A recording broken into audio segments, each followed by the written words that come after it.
Bonjour, je vous présente cet ouvrage. Roland Barthès, La chambre claire, note sur la photographie.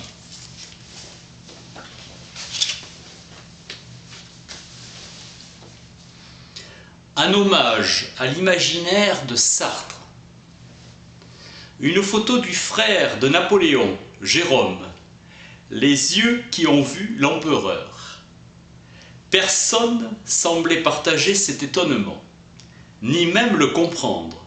La vie est ainsi faite, à coups de petites solitudes. Je décrète que j'aime la photo contre le cinéma. Saisi d'un désir ontologique, je voulais savoir ce qu'elle était en soi. Je n'étais pas sûr que la photographie existât, qu'elle disposât d'un génie propre. La photographie se dérobe au classement. Répartition empirique, professionnelle, amateur ou rhétorique, paysage, objet, portrait, nu ou esthétique. Réalisme, pictorialisme, sans rapport avec son essence. La photographie est inclassable. La photographie reproduit à l'infini ce qui a eu lieu qu'une fois. Elle répète mécaniquement ce qui ne pourra jamais plus se répéter existentiellement. Elle est le particulier absolu, la tuquée, l'occasion, la rencontre, le réel dans son expression infatigable. La réalité pour le bouddhisme se dit néant, le fait d'être tel. Une photo dit c'est cela. Elle est tout entière lestée de la contingence dont elle est l'enveloppe transparente. Chant alterné de voici. La photo emporte toujours son référent avec elle. Pour qu'il y ait signe, il faut qu'il y ait marque. Me voici moi-même, mesure du savoir photographique. Je ne suis pas photographe, même amateur, trop impatient pour cela. Procédé technique, d'ordre chimique, c'est l'action de la lumière sur certaines substances. D'ordre physique, c'est la formation de l'image à travers un dispositif optique. Dès que je sais que je me sens regardé par l'objectif, tout change. Un portrait peint, si ressemblant soit-il, n'est pas une photographie. La photographie, c'est avènement de moi-même, comme autre, dissociation retorse de la conscience, d'identité. À qui appartient la photo? Au sujet?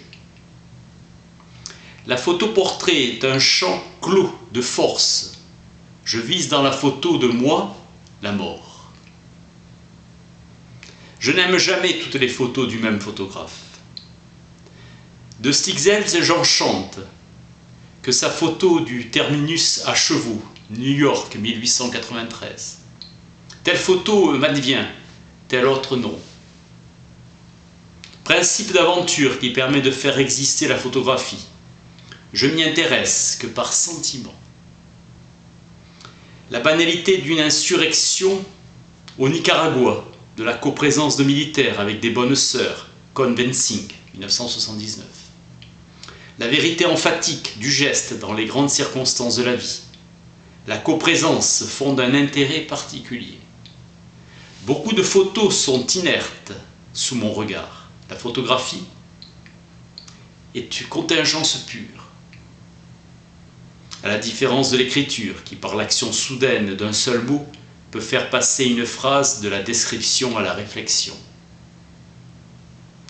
Le photographe m'apprend comment s'habillaient les Russes, William Klein, 1er mai à Moscou, 1959, me permettant d'accéder à un intra-savoir. Le premier qui a vu une photo, à l'exception de Niepce, a dû croire que c'était une peinture. La photographie touche à l'art. À l'origine, on place Daguerre, même s'il a usurpé Niepce, en s'emparant de son invention, exploitant place du Château à la République. Le geste est parfait lorsqu'il s'effectue à l'insu du sujet photographié. révélant ce qui était si bien caché. Surprise de la prouesse d'Harold Edgenton, qui photographie la chute d'une goutte de lait au millionième de seconde, depuis un demi-siècle. Portée subversive des photos de Germaine Krull ou Kerzerz. Les surprises obéissent au masque.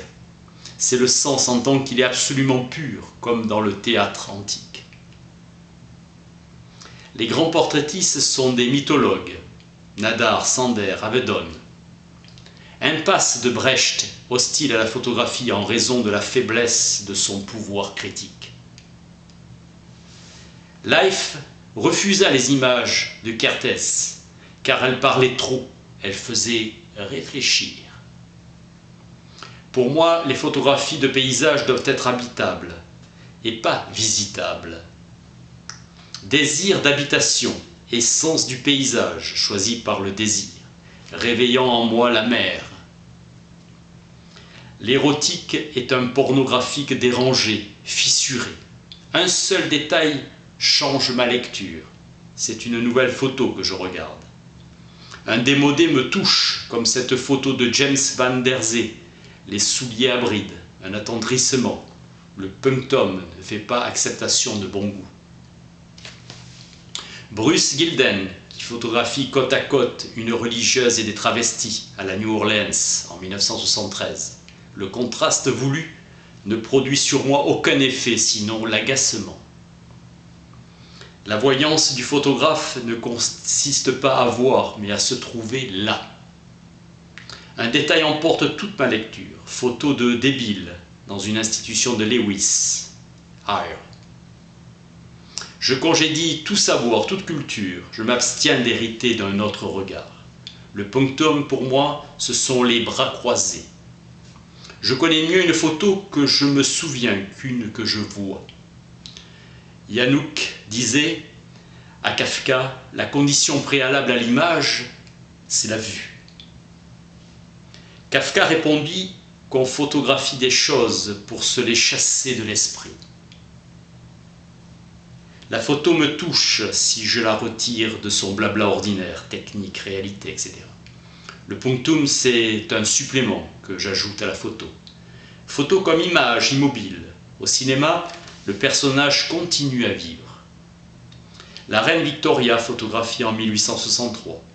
Le détail, le punctum. L'écuyer pourvoit à la photo, un champ aveugle. Entraînant le spectateur hors de son cadre.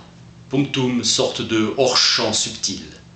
Devant une photo, comme dans un rêve, c'est le même effort. Remonter vers l'essence, travail sisyphéen. La photographie me donne un sentiment aussi sûr que le souvenir, tel que l'éprouva Proust. Nous pensons, sans nous le dire, que l'insignifiance légère du langage, la suspension des images, doit être l'espace même de l'amour. Toutes les photographies du monde forment un labyrinthe, accomplissant le mot de Nietzsche.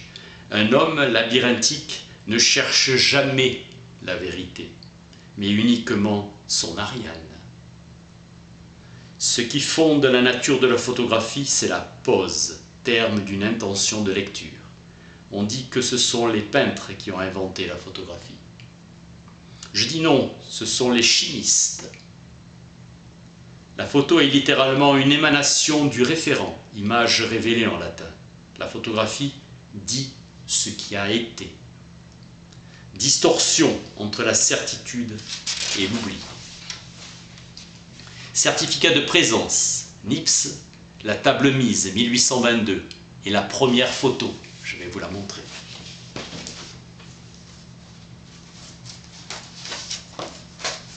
La voici. Première photo.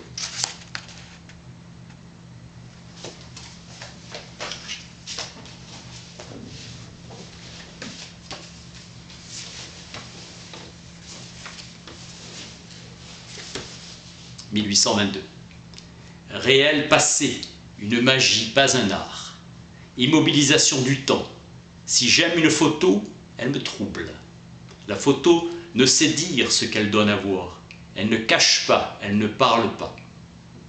Je ne peux que balayer une photo du regard comme une surface étale.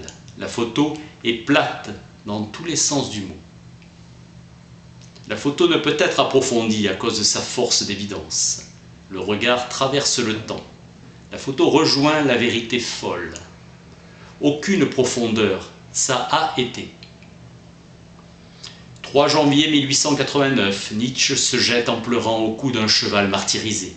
Il est devenu fou pour cause de pitié. La photo devient art lorsqu'il n'y a plus en elle aucune folie.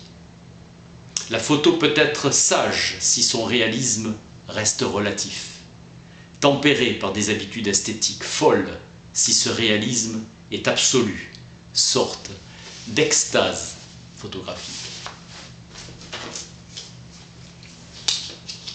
Roland Barthès, La chambre claire, note sur la photographie. Merci.